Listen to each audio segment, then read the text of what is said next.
Hey, paisans, the time has come. On the air since 2009, the independently produced, non-FCC compliant champ of video game talk podcasting. Here comes Tiger Claw Radio.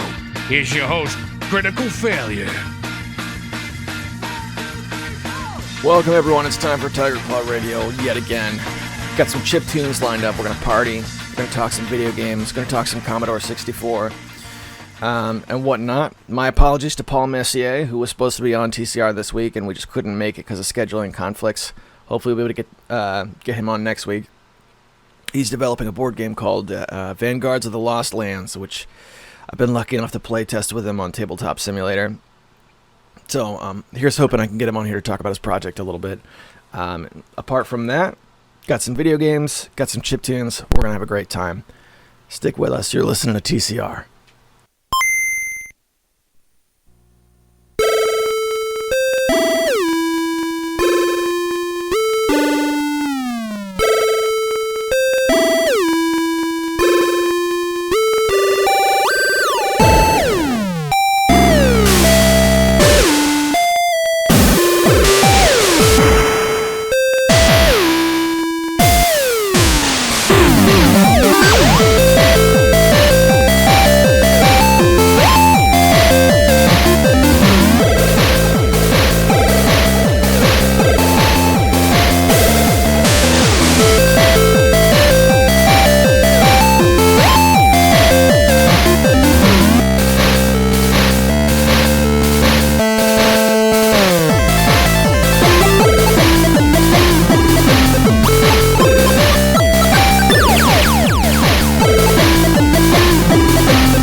That's another one from my 8-bit collective archives, my personal archives from back in the ABC days.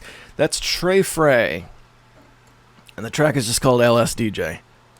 Wish there was more of a title than that, but that's the way it was. These songs would just drop with no context or very little, context or whatever it is the artist decided to write in, and that was it. Sometimes they'd just be experiments or whatever, who knows. But that's a name I recognized from outside of the ABC since then. Good track. Oh, hang on. Alarm's going off. What do we got now? 7 a.m. Time to start the day. That's what that says. Alright. So here's a bit I recorded just last night. I'm trying again, boys and girls. I just put out an order. This is the stupidest thing. It's got to be the stupidest thing I ever did. I just put out an order on Amazon for another C64 Mini. Now, hear me out. For those of you who don't remember, I think last year, it might even be a year and a half ago. I don't know. A little while back, the C64 Mini went on sale on Amazon. This was right around the time the C64 Maxi was coming out. C64 Mini, it's one of the mini consoles, that little craze that happened.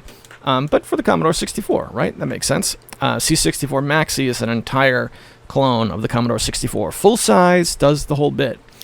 So the little clone I was able to get for like $30. And that's about what it cost this time.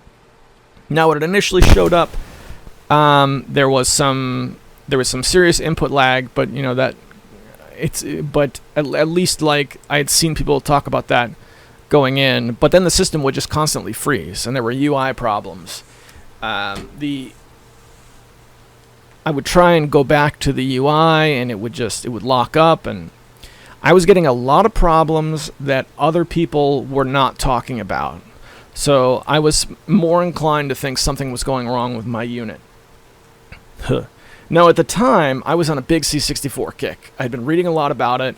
I'd been going to a lot of the C64 websites, and I had like a big archive of C64 games that I was interested in.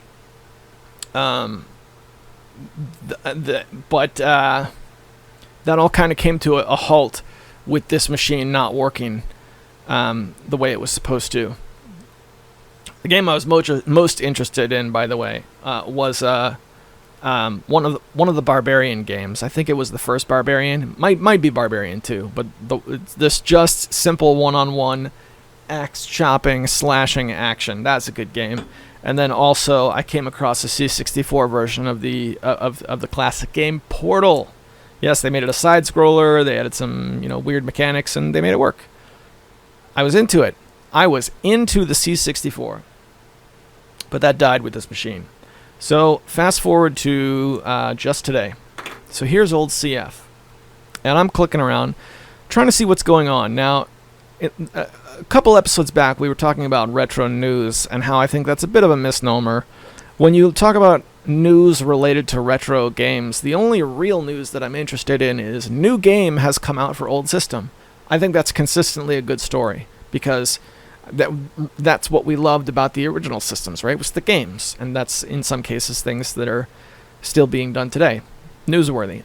I don't much care for the stories that are like, we took old console and now it looks like this, or you can now buy this clone of old console. Those stories don't do much for me, and that's what I think of when I think of retro news. Mostly that's what it is. You can buy old console, now looks like this, and is this price. Yeah, okay, that's fine. But then clicking around, seeing what else there was, there's a site out there called Indie Retro News. So a little different. So this is more like classic computing as opposed to consoles. There's a little bit of console stuff in there. But this is specifically games that are being developed for old systems. And it's mostly Amiga and Commodore 64.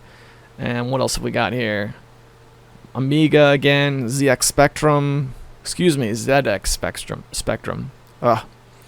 Remake of Slick and Slide for the Apple II, Atari XL, XE, and C64 128. There's a lot of these stories, a lot of them. And these are all posted inside the last week. 1, 2, 3, 4, 5, 6, 7, 8. 8 games that they're talking about. One of them is a Sega Master System game. Some of these look really, really good, too. The Dark Lost Pages, B-side. Oh, looks like my mic is getting ready to crash. I mean, physically crash. Are we live again? The thing just started tipping off the desk. Alright. Yeah, The Dark Lost Pages, B-side of the Dark redo for the ZX Spectrum. Never played a Spectrum, by the way. That's something I gotta fix. Pitfall 2, Lost Caverns. We just get finished talking about Pitfall recently. Streamers and YouTubers are gonna have a lot to talk about this weekend. Not only is there a beta version of Turbo Sprint for you to try, but there's also a work-in-progress video for Duckstroma, an incredible release beta of Tinius, which is basically an arcade port of Gradius. Thanks to for letting us know. And you can also play the latest alpha of Pitfall 2: The Lost Caverns, a port of the 1980s classic, which was originally released for the Atari 2600, Apple II, arcade, Atari 5200, 8-bit, Atari 8-bit. All right, I had to cut a bit of audio there because the mic was falling again, and it just it just sounded like this podcast is brought to you by a hive of bees, deadly hornets, just stinging a microphone over and over again for your entertainment. Yeah, a lot of games here, good-looking games. And this is retro computing in an area where, and look, and I get it that I've always been a PC guy, but this is like an area I've only tiptoed in a little bit. This little bit with the Commodore 64, however long ago that was really the most that I've done outside of MS-DOS, because I know my MS-DOS. But DOS is precariously absent. Like going back a couple of pages just to see what else is being made, precariously absent from this list. Not seeing anything really be developed for DOS. Turbo Sprint, an arcade quality port of Super Sprint, gets a limited time beta. For what system? That looks dope. I really liked Super Sprint. I liked Super Sprint for the most part on the NES, though. Something about the NES port. I know people like the arcade because the arcade version of Super Sprint had that steering wheel, but for some reason the steering wheel just seemed a little awkward to me. Commodore Amiga. That's what it says. How about that? Super cool. Super cool. I bet that'd be fun. That's one of those games that just benefited immensely from the hardware limitations of the Nintendo, because when I got older and I started like getting a hold of arcade ports of Super Sprint, particularly on Game Boy Advance, there was a Super Sprint game. It was like a port of the arcade version, and it had something else on it as well. It was like Super Sprint and Spy Hunter or something. And it didn't translate. I don't know, man. Maybe you have to have that arcade wheel for it to really click. But, nah. Didn't work. Look at this. Hot news. MSX Classic Metal Gear is coming to the Amiga 500. This is dope, man.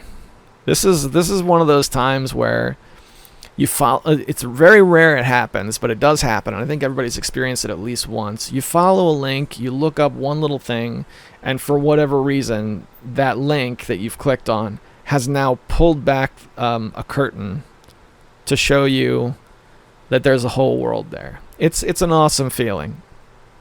But every time I peek into this world, I get that just a little bit. Let's see, Nox Archist. An RPG with inspirations from classic games such as the 80s Ultima, now on GOG. It's a GOG game. Looks a lot like Ultima to me. People bag on the original Ultima. I liked that game. I remember one time, this is probably back in 2007, I had Ultima installed on an old instance of DOSBox.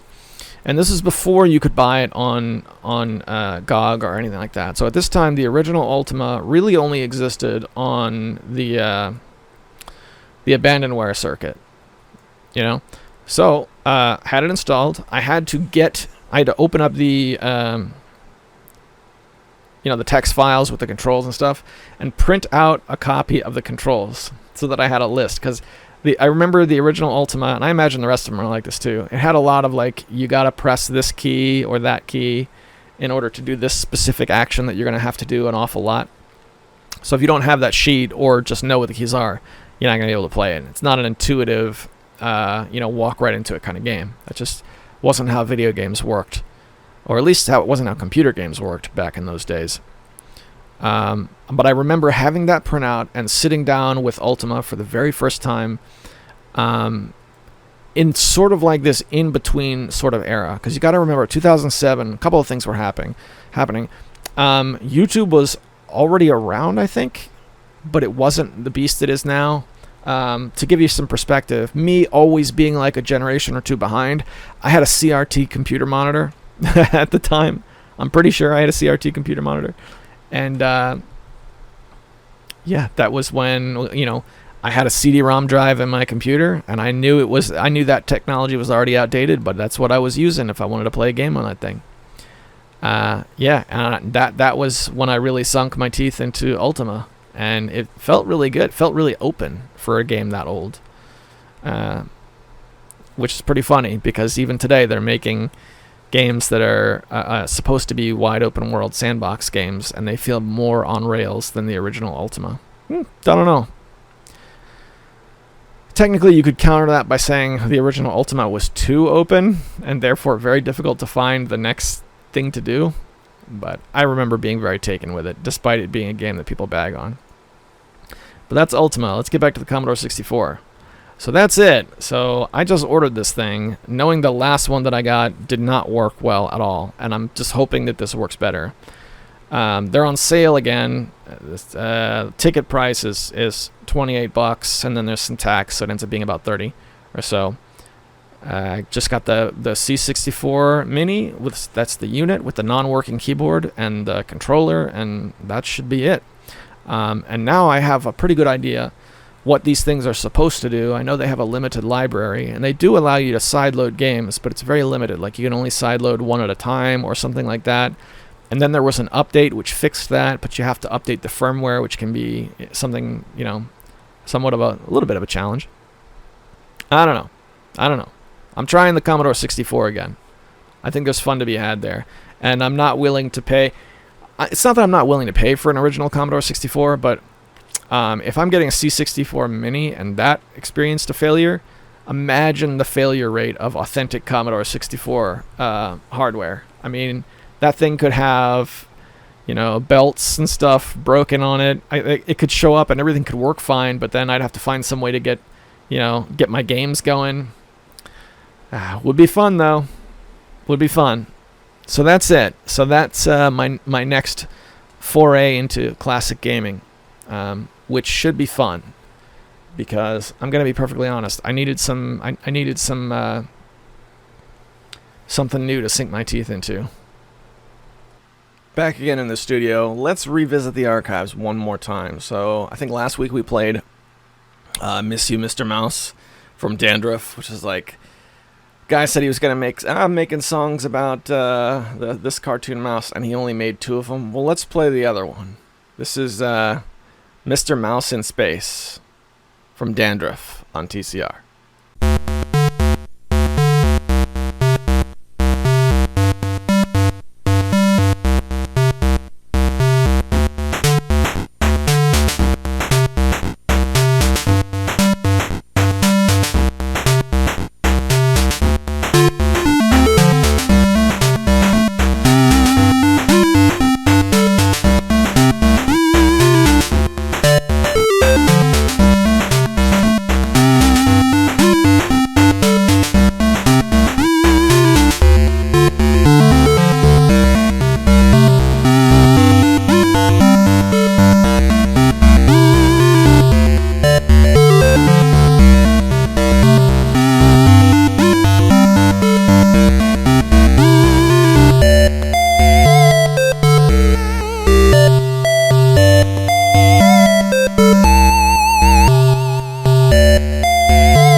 Back again in the studio. Yes, friends, let's just take a quick minute to thank the sponsors. It is a Patreon-sponsored program. These individuals are giving their resources to make sure we can come back every single week. And to them, I offer a spot in the Hall of Fame. Read off here in a hall of distinguished gentlemen. They are Hemrock, EmeraldRangers.com, Tecmo Balls, and Eric Controller. Thank you guys so much for keeping the party going week after week and keeping the lights on. Hope you're enjoying yourselves. And with that, let's revisit what we were just talking about a minute ago. So this whole thing about the retro computing scene, Commodore 64, Amiga, and all that stuff, there is, I think, an understanding why this might be disinteresting to some. But when I found that site just a little bit ago, it reminded me, I think in a big way, that when it comes to the NES, and you see NES games, you're definitely, there's no doubt about it, you're looking at the past. And for just a minute there, I could see a scene where like high quality games were being developed, and it wasn't the past. It was exciting and new again. And it reminded me when I was a kid, seeing a cartridge for the first time. Like, I was the youngest of 5 kids, so I remember one particular instance. My older brother had one of his friends over, and I was 4 at the time. And I can't remember the boy's name that he had over, but he brought a couple of his Nintendo games. And being 4 years old, which would have been 1989 or 1990, they were games I had never seen before, because I couldn't crack open, a website and see every game there ever was. I didn't even have a Nintendo Power at the time, or anything like that. So when I encountered a cartridge I had never seen before, it was the artwork was all I had to go on. And there was something really magic about that. Seeing one of those games for the first time, seeing that artwork, seeing those paintings for the first time, it was a different thing than seeing them now. And I don't just mean because I've seen them all before. Like, if somebody handed me a game now that I hadn't seen before, the feeling would be different because of the elapsed time, I think. But at the time, I don't know, at the time it was current and special, I guess. Like, there was a connection between myself and the people who made the game, or whatever, as weird as that sounds. That was kind of lost. A little piece of magic, I think, that happens. And I think it's just because I was young at the time. And when you're young, the world has a little bit of magic in it that sort of goes away when you get older. But just for a split second, checking out those C64 games, the magic was back. I wasn't looking into the past anymore. I was looking at things that were actively being worked on by people, that were not corporate products. Not that there's anything wrong with liking a corporate product, but sometimes. But I don't know, just felt different and magical. And I fully embrace the fact, especially if you're talking about like Commodore 64, that when I sit down with one of these games, that magic could disappear super fast. I fully accept that, because that's the way it is. It's temporary, and I get that going into it because I'm an adult. But it's cool. I don't know. It's a good feeling. So we'll see. My C64 Mini, this is being recorded on Wednesday morning now. So according to Amazon, that thing will be showing up tonight. I'm going to clear a little space for it, and then before I go to bed, I'll sit down with it.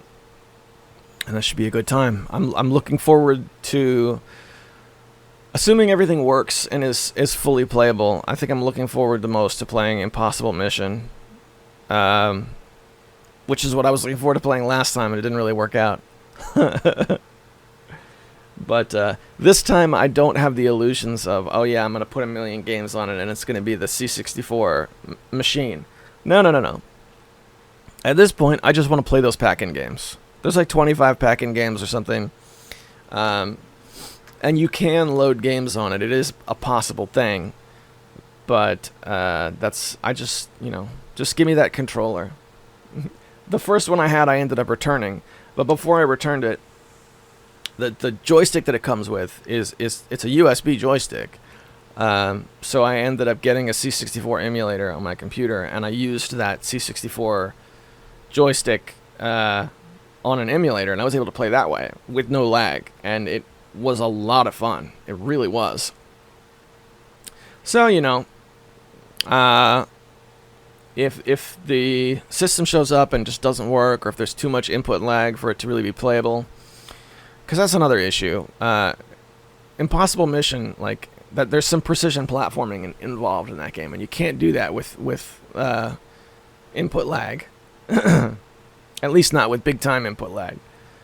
So if that it just is in a situation that I can't deal with, at the very least I can hook that controller up and do it on my PC. So I'm going into it this time, I think, with a little bit more realism. The stars in my eyes aren't quite as big as they were before. So here's hoping. For $30, what can you expect? What come out of it? Oh, excuse me, sorry. In a good situation. Here's a track that has been in my collection forever that I think at its surface sounds really simple, but this is Sasquatch, who made a medley of Mega Man 2, and it's a lot of it's recognizable tracks from Mega Man 2, but BPM matched and chained together into a single track. Technologically speaking, not that great of a feat. I think anybody who's got Serato or something could accomplish this. But I've had this track again. I've had it for years and years and years, and I've played this one and I've listened to this one before I knew how beat matching any of that stuff worked. So to me, it's a real early example of some of the stuff you can do with modern audio. But very simple to listen to. This is Sasquatch's Mega Man 2 medley, and I know I'm going to get copyright for this.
On the actual file, that I don't know what happens at the end, but that glitch hits, and it plays that stuck loop at the end for like a solid minute and a half. I don't know, but that's been in my file for 10 years, and I've listened to it goodness knows how many times. How we doing? I had to mess with the levels on the soundboard a little bit, so that might change the way the volume sounds, so let's check that out real quick. Alright, boys and girls, it's time for the fail bag. Really small, teeny little microcosm of a show, and the best part about listening to a show like this is it really is you and me sitting here. So you can head over to YouTube where this gets posted and leave a comment, or if you know me personally, by all means, shoot me an email and I'm happy to read it. So let's see what we have this past week. How we doing? Okay, alright. Heading over to... crackle. Heading over to YouTube now. I tried earlier to bring up the comments, and I got sucked into a hole, and that was like 2 hours ago or something. But this time we're really going to do this. Last week I had really good comments. Couple weeks prior I've been pretty dry, but it was nice to hear from everybody again. Eric Kentroller checks in and says, "Oh yeah, Star Tropics takes me back. Takes me back to being an 8-year-old kid saying, this game is friggin' hard. It's funny how even a game that I didn't get past the first 30 minutes of can conjure sweet nostalgia. Thanks for keeping it up at TCR. These podcasts are a nice break from all the crud that commands too much of our attention these days." Awesome, man. Thanks for checking in. And yeah, you make an interesting point in your comment that having gotten really far in a game or beating it or made some sort of milestone achievement is not really a requirement towards fondly remembering an experience, you know. You could play a game. you could play the first level of a game a few times, and if you enjoy it enough to remember it, well, there you go. It's ingrained in your memory. It's just how memory works. It's not like, you know what? You're not a real gamer, so I'm not going to remember this for you there, Eric. This is your brain signing off. Years later, and you just try and think back, and I think that's the game I played. I don't know. No, of course not. And I'll tell you what, the first 30 minutes of that game, it really is the best. That's the strongest part of the game, in my opinion, is Sea Island, and then the part afterwards where you get the sub. Second, you make it to the third world. I mean, it's still fun, but it just... I don't know, it isn't the same anymore. That's where it loses the tropics part of Star Tropics, in my opinion. Okay. We got Death Adder checks in to see, good, you're still putting up 52 Tiger Claw radios a year. I think I'm going to try and reduce my DAS production to around 1 or 2 a season going forward. I like having an outlet to be creative with air quotes, but it feels more like a job than a hobby these days. So I'm thinking if I make it more of a rare thing, it'll still be fun to make. I don't know. I figure if you're able to do something, you might be able to do something to relate to that statement. Have you been keeping up with Dead by Daylight these days? I still throw it in once in a while for a game where I can shut my mind off and relax, but everything has been nerfed and changed so much since 2018. It's not as fun of an experience anymore. Literally the only positive change ever done to that game was adding the end game collapse. I mostly play Survivor these days. Always using Bill's Left Behind perk. That's one of the highlights from the Hatch Red, since I'm often the last one alive. Or if I play Killer, I mostly use the Trapper with the build that gets everyone down to the basement, easy peasy. I heard a rumor that you might be a special guest on the Tony Soprano Mondo Roundverse podcast. It has Gerald R. the Terrible reached out to you yet. I was supposed to be a guest on an episode back in 2020, back when Big Rona was all the craze. But right before we started recording, the kid pooped his pants or something, and it never happened. Yeah, a couple of things here. Jerry did reach out to me. I have yet to get back to him. It's been tough, man. It's been tough finding time to do the things that I wanted to do. I mean, Paul Messier, who I mentioned at the top of the show, I was just casually like, hey, yeah, I'll have you on TCR and we'll do it. Because he and I had been playing board games online like almost daily a couple of weeks back, so I didn't think it would be too much of a big deal. But suddenly it is a big deal, and now I'm like trying hard to make it happen again. I'm barely keeping up with the things that I'm signed on to do now, so I have not yet like reached out to say, hey, you know, let's create another thing to do. So I don't know. I would love to be on that show though. I gotta talk to him, even if I don't make it on the show. I just want to talk to Jerry again, see how he's doing. What else did you ask about? You asked about Dead by Daylight. Now, I mentioned this in my text reply, but I played Dead by Daylight hard for a while, but I think I'm not going to say I'm done with the game because I think that's a silly statement because you never really know. I could pick it up and run like the wind with it again, in the near future, but I never really revisited it after the big push wore off for me. I did get another game that I thought would be similar called In Silence, and it turned out to be not great. A game that had serious potential, but there's too many things lacking that I know they're probably not going to add, so can't recommend. And that's pretty much where that left off. As it relates to Dead by Daylight, I'm hoping another game like it comes out and does it better at this point. Not that there's anything Dead by Daylight's a good game. I'm just ready for a new one that works different, has different balance, different feel, everything. I don't just want like a new killer anymore or a new survivor. I want new everything. I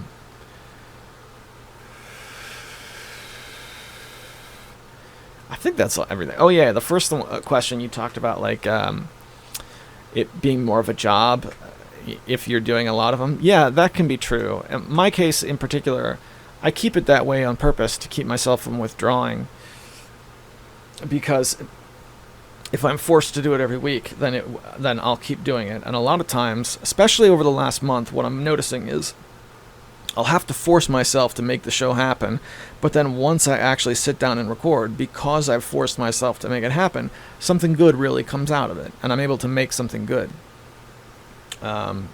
And that, I think, is evidence enough that it's worthwhile to push and make it happen. Now, your situation is different.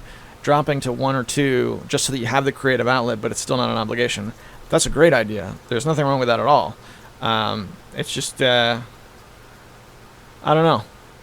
It just feels like a staple at this point, especially since like way back in the beginning, it used to be like I ran my YouTube channel and I made essay videos, and TCR was just like a little side thing that I did when I ran out of time.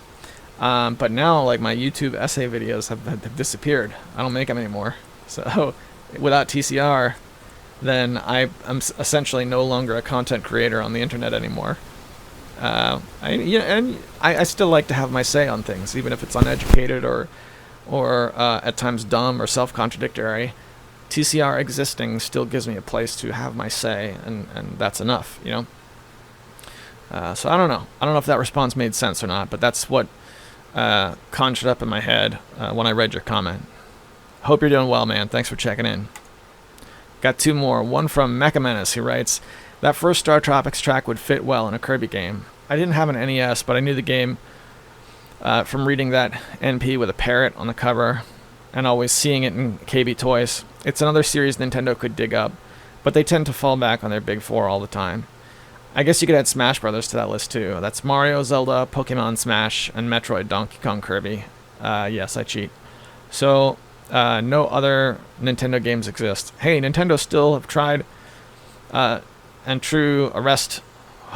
Nintendo, give the tried and true a rest so they can build up those creative juices. Why do you keep torturing yourself with these articles about DOS games written by bad authors? Tautologies are bad. Good writers know this. A few things to unpack here. First and foremost, Mecha Menace, man, good to hear from you. It's a guy who's not afraid to to throw an intellectual punch. That's why I like talking to him when I can. As far as Nintendo and its 4 to 6 major properties, I agree with you that that's the way they are, and I think it's a problem.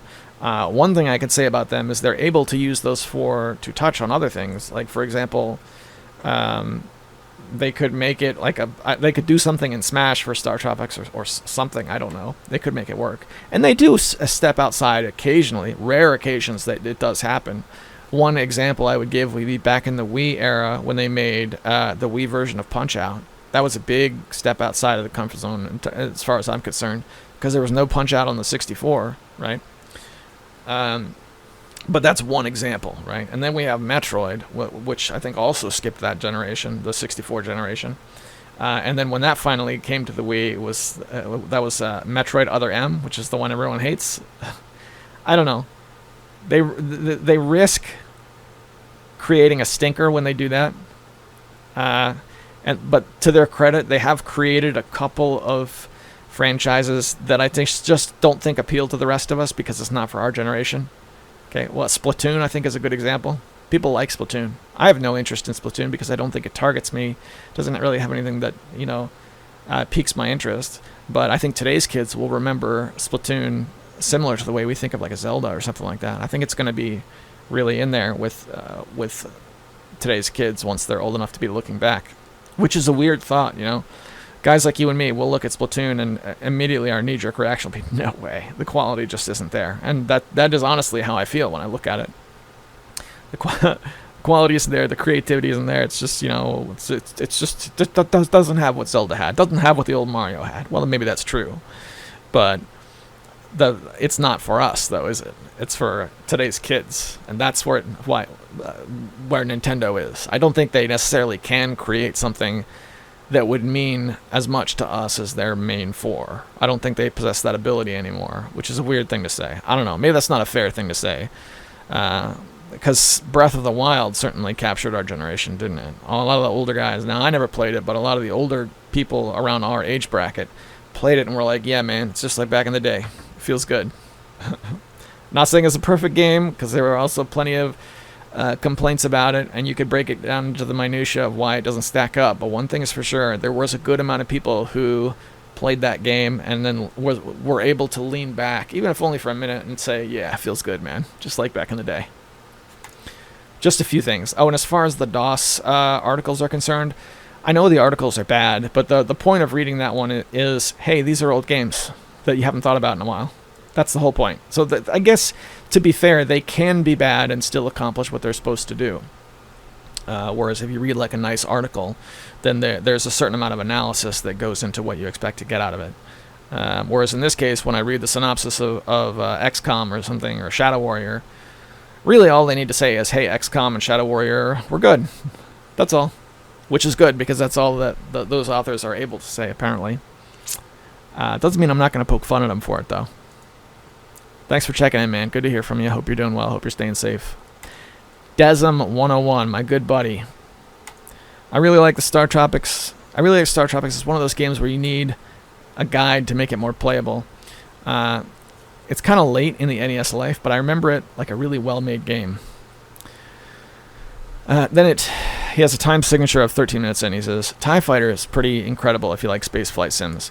I think it works best with X-Wing, so you can play through both sides and see how the immersive controls are integrated into the story. It takes the gameplay into a realm of strategy and legit flight combat. I should check it out one of these days. I should. I have another flight sim game that people speak really highly of that's higher up on my to-do list, though. I want to say Free Space, but that's not it. Is it Free Space? I think it might be called Free Space. I'm checking my Steam library right now, but it's a GOG era game, so you'd think like early, not early PC, but like 90s PC.